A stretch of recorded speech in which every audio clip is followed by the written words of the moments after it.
জ্বালানি তেল কোথাও নাই, সমস্ত ফিলিং স্টেশন করা হইল, কোথাও তেল নাই। হয়তোবা তেল আছে কিন্তু তারা দিচ্ছে না, অথবা মজুত করে রাখছে।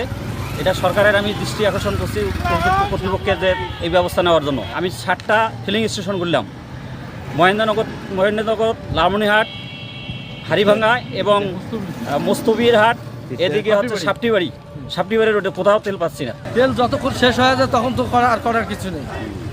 কালকে 3442 লিটার তেল বিক্রি করছে, অক্টেন পেট্রোল ছিল দিচ্ছি, এখন ডিজেল আছে, ডিজেল দিচ্ছি, পেট্রোল মনে করেন নাই। মোটরসাইকেলওয়ালারা মনে করেন যখন টাঙ্কি ফুল দেখা যায় যে 200 টাকার তেল লাগে না, তারপরেও তেল দেন।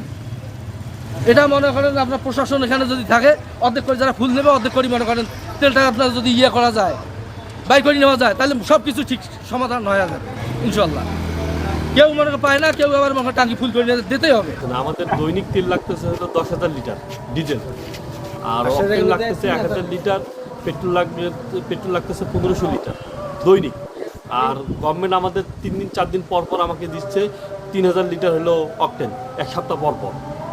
যেমন হলো ঈদের আগে থেকে আমি ডিজেল পাইনি, 3 দিন পর ডিজেল আজকে পাবো হলো 3000 লিটার।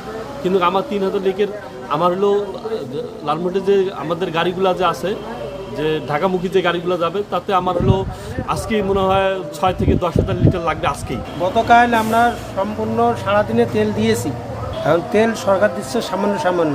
এই তেলগুলো দিয়ে আমরা কুলাইতে পারছি না।